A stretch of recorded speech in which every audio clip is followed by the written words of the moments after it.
नमो विष्णुपादाय कृष्णपृष्ठाय भूतले श्रीमते भक्तिवेदांत स्वामीति नामिने।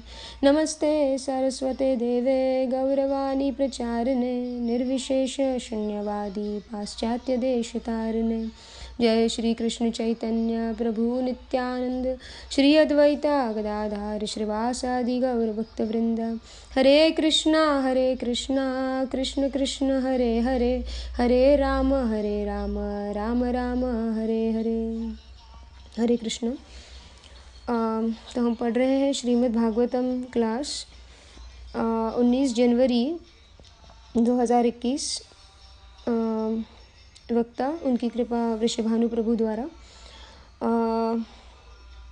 यौवन प्रवृत्ति का विभाजन। तो श्लोका पढ़ते हुए शुरुआत करते हैं। ओम नमो भगवते वासुदेवाय जन्माद्यस्य यतोऽन्यद् इतरतश्चरतेषु अभिघ्नस्वराट् तेने ब्रह्म हृदयाधिके कावये मुह्यन्ति यत् सूरयः। तेजोवरी मृदं यथा विनिमयो यत्र रात्रिसर्गो मृषा धाम्ना स्वेन सदा निरस्तकुहकं सत्यं परं धीमहि। श्रीमद् भागवतम की जय। तो वृषभानु प्रभु श्रीमद् भागवतम का प्रथम स्कंद प्रथम अध्याय प्रथम श्लोक पे यौवन प्रवृत्ति का विभाजन के संदर्भ में बताते हैं कि कैसे श्रीमद् भागवतम महत्वपूर्ण है या मूल्यवान है वैष्णवों के लिए। तो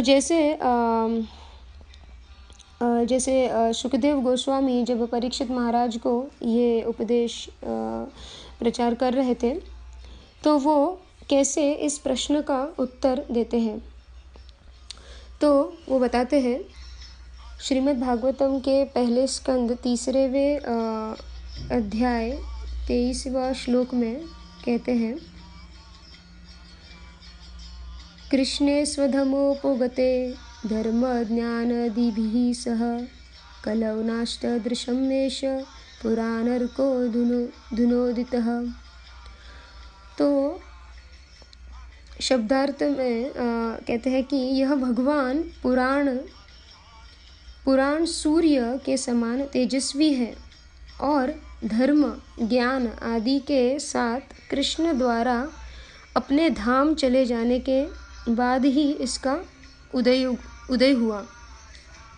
जिन लोगों ने कलियुग में अज्ञान के गहन अंधकार के कारण अपनी दृष्टि खो दी है उन्हें इस पुराण से प्रकाश प्राप्त होगा। तो बड़े ही स्पष्ट तरीके से इनकी तुलना की गई है। कहते हैं कि सूर्य समान है, सूर्य समान तेजस्वी है। जैसे कृष्ण जैसे अपने धाम चले गए और यहाँ पे किसका आगमन हुआ है? सूर्य का आगमन हुआ है। तो जैसे हम ये जो कलयुग में जी रहे हैं में अज्ञान के गहन अंधकार में है, तो इसका जो प्रकाश है वो सूर्य द्वारा क्या हुआ है? प्रकाशित हुआ है। उसी प्रकार से श्रीमद् भागवतम वो ऐसा पुराण है जो हमें इस कलयुग के जो अंधकार है उसमें हमारी जो दृष्टि जो खो दी है उसको क्या कर रहा है? प्रकाशित कर रहा है। उसी प्रकार से वे श्रीमद् भागवतम 12वें स्कंद 13वें अध्याय और 18वें श्लोक का यहाँ पे रेफरेंस देते हैं। कहते हैं कि श्लोका श्रीमद्भागवतं पुराणम् अमलं यद् वैष्णवनं प्रियं यस्मिन् हंस्यम् एकम् अमलं ज्ञानं परम गीयते। तो कहते हैं कि श्रीमद् भागवत निर्मल पुराण है और यह वैष्णवों को अत्यंत प्रिय है क्योंकि यह परमहंसों के शुद्ध तथा सर्वोच्च ज्ञान का वर्णन करने वाला है। यह भगवान समस्त भौतिक कर्म से छूटने का साधन के साथ ही दिव्य ज्ञान वैराग्य तथा भक्ति की विधियों को प्रकाशित करता है। जो कोई भी श्रीमद् भागवत को गंभीरता पूर्वक समझने का प्रयास करता है, जो समुचित दंड से श्रवण करता है और भक्ति पूर्वक कीर्तन करता है, वह पूर्ण मुक्त हो जाता है। तो प्रभु जी बता रहे थे कि मतलब वे श्रीमद् भागवतम के ही श्लोक के से वर्णन से वो भागवत की जो ग्लोरीफाई कर रहे थे भागवत को, तो वो उदाहरण दे, मतलब वो तुलना कर रहे थे कि उदाहरण दे रहे थे कि जैसे गंगा मैया है, जैसे हम गंगा मैया की उपासना करते हैं, उन्हीं का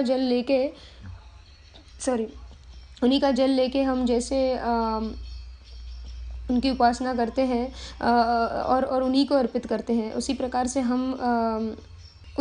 हम श्रीमद् भागवतम के ही श्लोक लेके हम रेफरेंस दे रहे हैं और उन्हीं की स्तुति कर रहे हैं। तो श्रील प्रभुपाद के जो पर्पट्स है उसमें विश्वनाथ चक्रवर्ती के द्वारा जो टीका दी गई है वे हम पढ़ेंगे। तो कह रहे कि श्रील विश्वनाथ चक्रवर्ती ठाकुर ने मौलिक तथा अशुद्ध यौन मनोविज्ञान आदि रस की विशेष विवेचना की है, जो समस्त भौतिक उन्माद से रहित है। यह सारी भौतिक सृष्टि विषय जीवन के सिद्धांत के आधार पर गतिशील है। आधुनिक सभ्यता में विषयी जीवन ही सारे कार्यकल्पों का केंद्र बिंदु है। जिधर भी कोई अपना मुख मोड़ता है, उधर उसे विषय जीवन का प्राधान्य देखने को मिलता है। अतः विषयी जीवन अवास्तविक नहीं है। इसकी वास्तविकता आध्यात्मिक जगत में अनुभव की जाती है। भौतिक विषय जीवन को मौलिक तथा तथ्य का विकृत प्रतिबिंब मात्र है। वास्तविक तथ्य तो परम सत्य में है। अतः परम सत्य कभी निराकार नहीं हो सकता। निराकार रहते हुए शुद्ध यौन जीवन रख पाना संभव नहीं है। फलस्वरूप निर्विशेषवादी चिंतकों ने गर्हित सांसारिक विषयी जीवन को अप्रत्यक्ष प्रोत्साहन दिया है, क्योंकि उन्होंने परम सत्य की निराकारता पर अत्यधिक बल दिया है। इसीलिए काम के वास्तविक आध्यात्मिक रूप को न जानने का कारण मनुष्य ने विकृत भौतिक विषयी जीवन को ही सब कुछ मान रखा है। रुग्ण भौतिक अवस्था के विषयी जीवन तथा आध्यात्मिक विषयी जीवन में अंतर है। यह श्रीमद् भागवत पूर्व ग्रह रहित पाठक को धीरे धीरे अध्यात्म की पूर्ण अवस्था तक ले जाने वाला है। यह मनुष्य को भौतिक कार्यों के 3 प्रकार, सकाम कर्म, काल्पनिक दर्शन तथा कार्यकारी देवताओं की पूजा से ऊपर उठाने में सक्षम बनाएगा, जिनकी विधान वैदिक श्लोका में है। तो इस प्रकार से तो बहुत ही सुंदर तरीके से विश्वनाथ चक्रवर्ती पाद के हम ये जो टीका है वो पढ़ने मिल रहा है। कहते हैं कि हमारे लिए ये बहुत ही आशादायक है। कहते हैं कि धीरे धीरे कैसे होगा, धीरे धीरे हमारी जो आध्यात्मिक जीवन है वो उसकी प्रगति कैसे होगी, धीरे धीरे होगी। तो इसी प्रकार से जैसे हम देखते हैं कि हमारी कोई भी मतलब एटलीस्ट मेरी तो जो चेतना है वो मतलब दूषित है, अभी भी शुद्ध नहीं है। क्योंकि इस जगत में के जो हम जो दूषित प्रकार के जो ये कोई चीज़ को हम जब संपर्क में आते हैं, जैसे हम जब भी हम अभी लाइक हम कलयुगा में जी रहे हैं, तो उसी प्रकार से हमारी जो चेतना है वो भी क्या होगी, दूषित होगी। तो इसीलिए इसीलिए श्रील प्रभुपाद कहते हैं कि ये जो चेतना है, ये कृष्ण भावना है, जो आध्यात्मिक जीवन है, वो ऐसे ही जल्दी से हमें नहीं प्राप्त होगा। वो धीरे धीरे हमारे जीवन में आध्यात्मिक रूप से प्रगति होगी। ऐसे ही झटके में जैसा इलेक्ट्रिक शॉक लगता है वैसे नहीं होगा, धीरे धीरे होगा। तो हम देखते हैं कि इसीलिए श्रील प्रभुपाद श्रीमद् भागवतम का जो पाठन है वो हर एक मंदिर में कोने कोने इस जग के कोने कोने में प्रचार और इसका पाठन करने को कहते हैं। और इसी प्रकार से वो वही उद्देश्य देते हैं कि मतलब इस्कॉन का जो मेन उद्देश्य है वही है कि धीरे धीरे इसकी जो प्रगति है, आध्यात्मिक जीवन की प्रगति धीरे धीरे हमारे जीवन में हम देख पाएंगे। तो प्रभुपाद जो है वो श्रीमद् भागवतम का पाठन जो कथा उनके जो बहुत ही सुंदर तरीके से लिखे हुए शब्दार्थ के द्वारा हमें प्राप्त कर सकते हैं। तो ये बहुत ही निषेध या पाबंदी जैसा विषय अभी हम देखने वाले हैं, वो है कि सेक्सुअल लाइफ, मतलब जो यौवन पे जो चर्चा की गई है, बहुत ही हर व्यक्ति के जीवन में मतलब इससे भावनाएं जुड़ी है, इससे विचार, गतिविधि और व्यवहार कह सकते हैं कि जुड़े हुए हैं। इस यौवन जो सेक्स लाइफ जिसे कहते हैं, तो लेकिन बहुत से लोग हैं जो इसे निषेध के रूप में इसकी चर्चा नहीं करते या पाबंदी लगा के रखे हैं। लेकिन अगर हम आज के दुनिया में देखेंगे तो जो आजकल की जो सोसाइटी है, जो आजकल के लोग हैं, वो हम देखेंगे कि कैसे एडवर्टाइजमेंट में, जैसे सिनेमा में, टीवी में जैसे एडवर्टाइज़ होती है, सिनेमा थिएटर में, या फिर कोई भी बोर्ड होर्डिंग लगा हुआ है हाईवे पे जब भी हम जाएंगे तो हम देखेंगे कि वो बड़ा सा होर्डिंग लगा हुआ है। ये जो सेक्स लाइफ है, मतलब जो यौवन का जो प्रचार करते रहते हैं ये लोग, मतलब टीवीज़ में कोई भी मूवी अगर हम देखेंगे तो उसमें हर प्रकार की किसी ना किसी प्रकार से हम ये मतलब ये दिखाते ही हैं। लेकिन फिर भी कुछ मतलब इस ये एक विषय ऐसा है कि कोई इस पे चर्चा नहीं करता। लेकिन हमारे जो आचार्य हैं उन्होंने श्रीमद् भागवतम में तो इसी को लेके हम देखते हैं कि जैसे कैसे श्रीमद् भागवतम में कहते हैं कि हमारे आचार्य कहते हैं कि श्रीमद् भागवतम जो है वो कृष्ण से अभिन्न है। यानी कि वो कहते हैं कि हर एक शब्द, हर एक जो व्याख्यान है वो कृष्ण ही है। तो प्रभु जी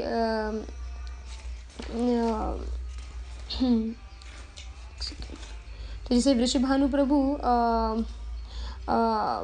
विश्वरूप प्रभु द्वारा दिए गए कथा का स्मरण करते हुए वो कह रहे थे कि पूर्ण पुरुषोत्तम भगवान जब भी वो अपने धाम, अपने निवास स्थान जब भी लौट रहे थे, तभी उनकी जितनी भी रानियाँ थी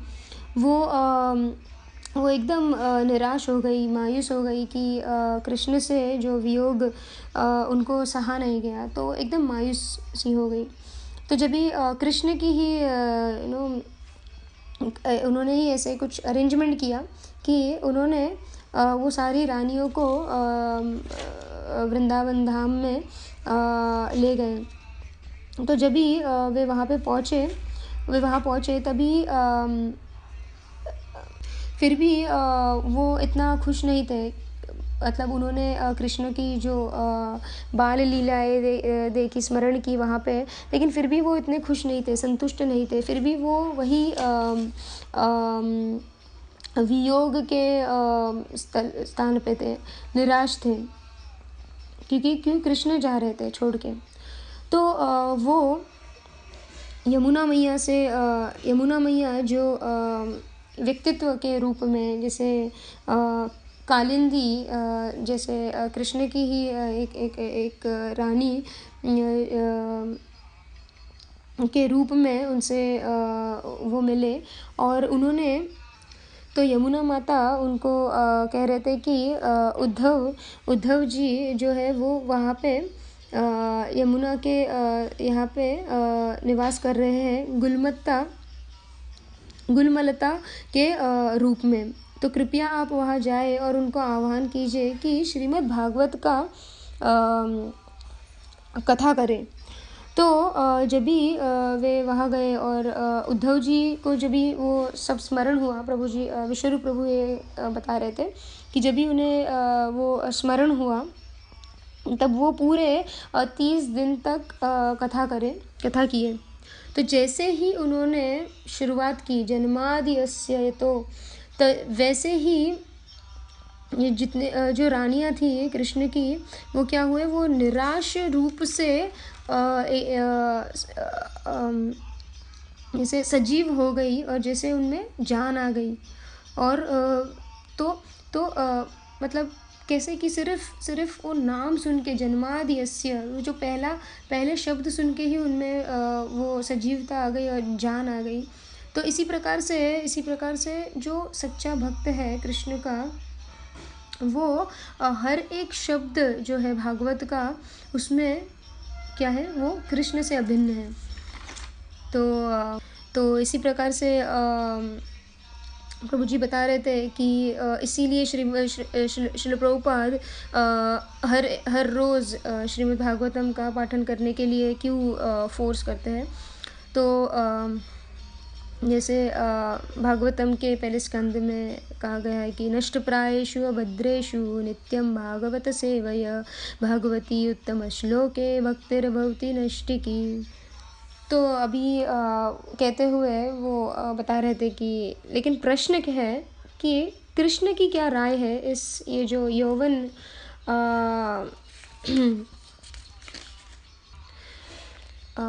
यौवन प्रवृत्ति के बारे में, जो सेक्स लाइफ जिसे कहते हैं, इस विषय में भगवान की क्या राय है। जो भागवत है, श्रील प्रभुपाद की क्या राय है। तो प्रभु जी बता रहे थे कि भगवत गीता के 7वें अध्याय 11वां श्लोक में वो कहते हैं कि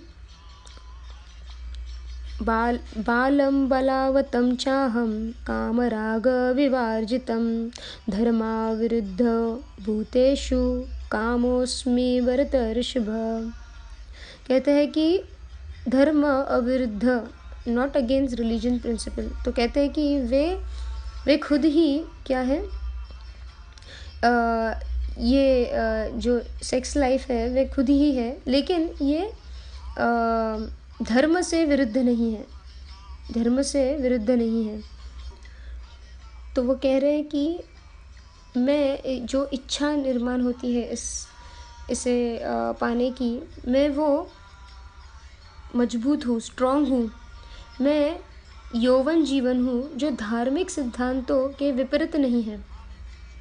ठीक है। तो वे तात्पर्य में श्रील प्रभुपाद लिखते हैं कि बलवान पुरुष की शक्ति का उपयोग दुर्बलों की रक्षा के लिए होना चाहिए, व्यक्तिगत आक्रमण के लिए नहीं। इसी प्रकार धर्म सम्मत मैथुन संतानोक्ति के लिए होना चाहिए, अन्य कार्यों के लिए नहीं। अतः माता पिता का उत्तरदायित्व है कि वे अपनी संतान को कृष्ण भावना भावित बनाए। तो क्लियर, एकदम क्लियर बता रहे हैं यहाँ पे प्रभुपाद की सिर्फ जो ये मैथुन है वो संतानोक्ति के लिए ही होना चाहिए। और वो कह रहे हैं कि माता पिता का उत्तरदायित्व की है कि वे अपने संतान को कृष्ण भावना भावित बनाएं। तो प्रभु जी इसी प्रकार से कह रहे थे कि ये जो अगर कोई भी गृहस्था ये धार्मिक धर्म के ले धार्मिक धर्म के मार्ग पे अगर चल रहा है तो और उनकी चेतना जो है वो कृष्ण पे केंद्रित है और वे केवल संतानोक्ति किसके लिए कर रहे हैं कि यौवन जो है वो सिर्फ संतानोक्ति के लिए अगर कर रहे हैं और उससे क्या वो जो संतान होगी उसको क्या करना है, कृष्ण भावना मृत में उनको बढ़ाना है। तो प्रभु जी कह रहे थे कि कोई ऐसे गृहस्थ जो है उनको गिल्टी नहीं होना चाहिए इस प्रकार से इस संबंध को लेके। तो इसी प्रकार से वे बताए थे कि ऋषभ देव क्या कहते हैं इस विषय में। तो श्रीमद् भागवतम के 5वें स्कंद 5वें अध्याय 8वें श्लोक में कहते हैं कि पुंसस्त्रिय मिथुनी भावम एतम तायोर्मितोर्दय ग्रंथिम अहु अतो गृह क्षेत्र सुतप्तवितैर जनास्यो मोहयम अहम ममेति। तो वो कहते हैं कि स्त्री तथा पुरुष के मध्य का आकर्षण भौतिक अस्तित्व का मूल नियम है। इस भ्रांत धारण के कारण स्त्री तथा पुरुष के हृदय परस्पर जुड़े रहते हैं। इसी के फलस्वरूप मनुष्य अपने शरीर, घर, संतान, स्वजन तथा धन के प्राप्त प्रति आकृष्ट होता है। इस प्रकार वह जीवन के मोह के बंधात है और मैं तथा मेरा के रूप में सोचता है। क्या सोचता है? अहम ममेति, मैं, मतलब वो सोचता है कि मेरा ही है सब, मेरे बच्चे, मेरी वाइफ, मेरे प्रॉपर्टी। तो उसके तो जब भी वो गृहस्था लाइफ में जब जाता है तभी जब भी स्त्री और पुरुष का आकर्षित होता है तो जब भी उनकी फैमिली लाइफ बढ़ती है तभी ऐसे लगता है कि ये मेरा ही है, ये मेरी वाइफ है, ये मेरा बच्चा है, ये मेरी प्रॉपर्टी है, ये तो उस हिसाब से हमारी जो बुद्धि है वैसी काम करने लगती है। ठीक है, लेकिन श्री प्रभुपाद एकदम क्लियरली मेंशन करते हैं कि जो गृहस्था है, गृहस्था के लिए कृष्ण क्या होने चाहिए? एकमात्र केंद्र होने चाहिए, जो मध्यम जो है वो कृष्ण होने चाहिए। लेकिन जो गृहमेधी रहते हैं वो इन सोशल इस प्रकार के संबंधों में जुड़े रहते हैं और कृष्ण का मतलब कृष्ण की तो मतलब भगवान जो है उनकी तो बात होती ही नहीं है। वो सिर्फ अपनी जो सोशल लाइफ है उसको कैसे सुधारे उस प्रकार से ही सोचते रहते हैं, उस बारे में ही सोचते। तो प्रभु जी बता रहे थे कि इसी प्रकार से वृषभदेव 5वें स्कंद के 5वें अध्याय के पहले प्रथम श्लोक में कहते हैं। तो उसका हम शब्दार्थ पढ़ेंगे, अर्थ पढ़ेंगे। तो भगवान ऋषभदेव ने अपने पुत्रों से कहा, हे पुत्रों, इस संसार के समस्त देहधारियों में जिसे मनुष्य देह प्राप्त हुई है उसे इंद्रिय तृप्ति के लिए ही दिन रात कठिन श्रम नहीं करना चाहिए, क्योंकि ऐसा तो मल खाने वाले कुकर सुकर भी कर लेते हैं। मनुष्य को चाहिए कि भक्ति का दिव्य पद प्राप्त करने के लिए वह अपने को तपस्या में लगाए ऐसा करने से उसका हृदय शुद्ध हो जाता है। जब वह इस पद को प्राप्त कर लेता है तो उसे शाश्वत जीवन का आनंद मिलता है, जो भौतिक आनंद से परे है और अनवरत चलने वाला है। उसी प्रकार से कपिल देव का यहाँ पे रेफरेंस देके तीसरे स्कंद 30वें अध्याय 13वें श्लोक में कपिल देव कहते हैं कि एवं स्वभरना कल्पम तत्कलात्रदयस्तथा नाद्रियन्ते तत् यथा पूर्वं किना स इव गोचरम। तो अर्थ में कहते हैं कि उसे अपने पालन पोषण में असमर्थ देखकर उसकी पत्नी एक सेकेंड सॉरी उसे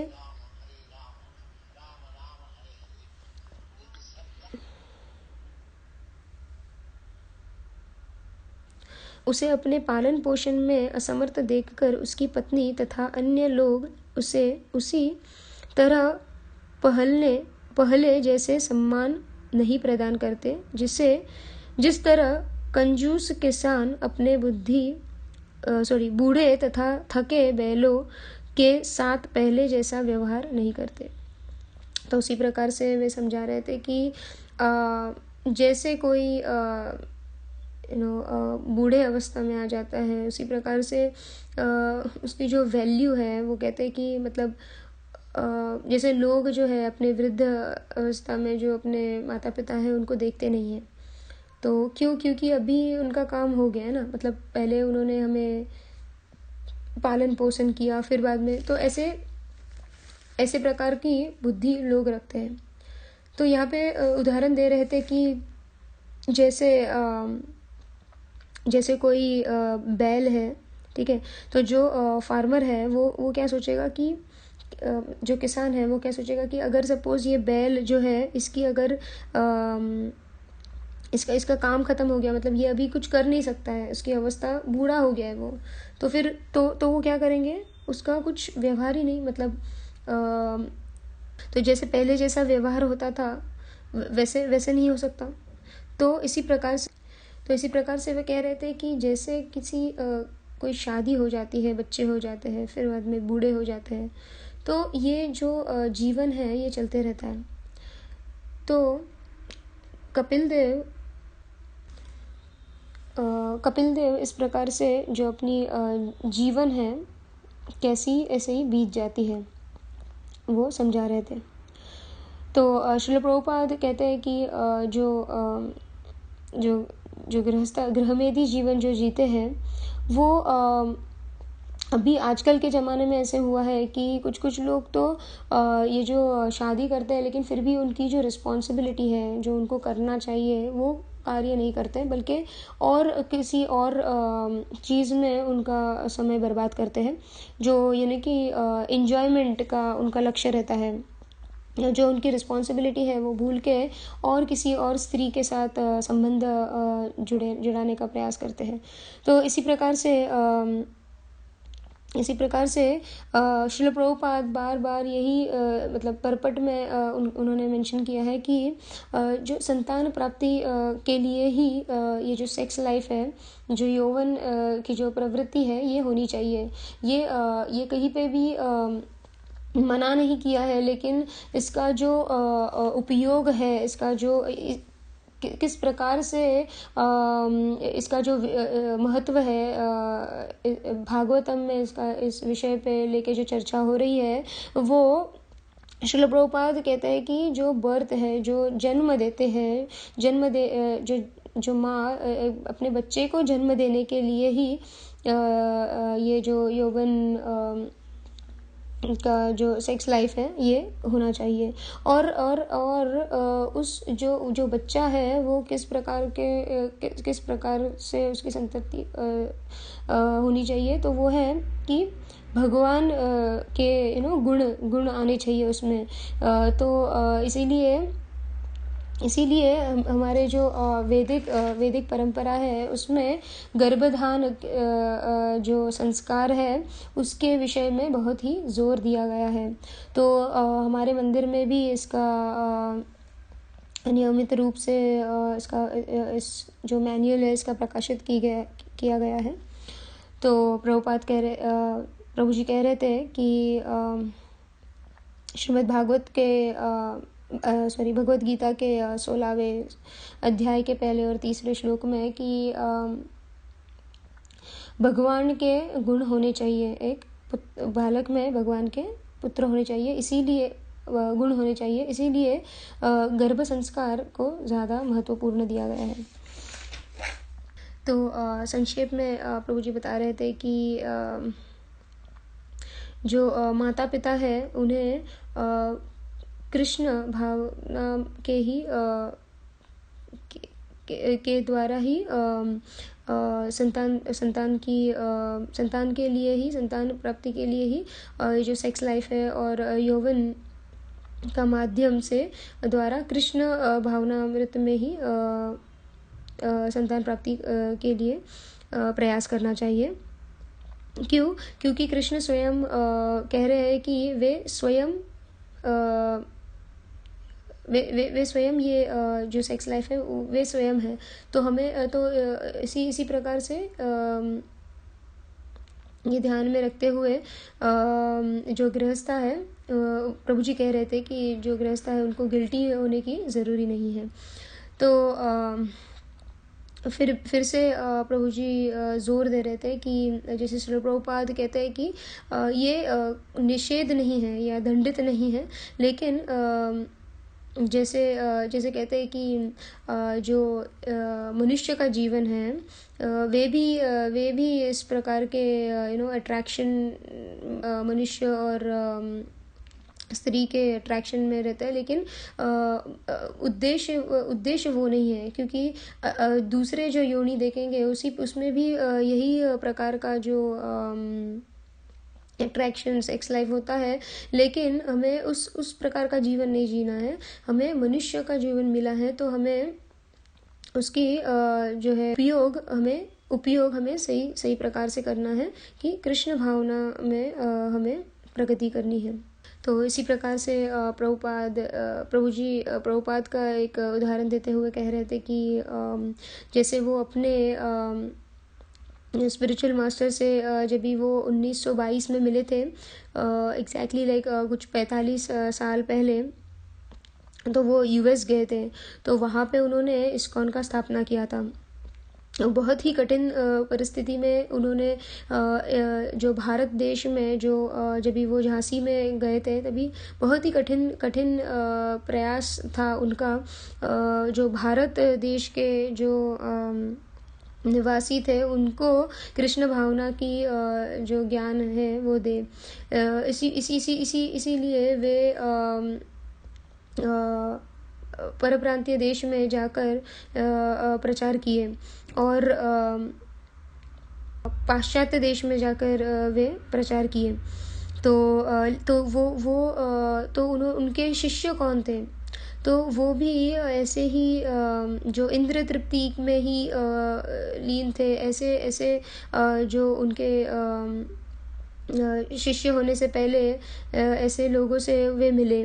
तो हम देखते हैं कि कैसे श्रील प्रभुपाद में वो जो हर जीव के लिए उन्होंने उनके जो दया थी उन्होंने दिखाई और कैसे उनको ट्रांसफॉर्म किया और कृष्ण भावना में लेके आए। तो इसी प्रकार से प्रभुपाद जो है बार बार ही इसी पे जोर दे रहे हैं कि ग्रेजुअली, यानी कि धीरे धीरे कृष्ण भौतिक जगत का जो आध्यात्मिक जगत का जो प्रगति है वो धीरे धीरे होगा, एकदम से नहीं। Thank you so much. तो मैं हरे कृष्ण।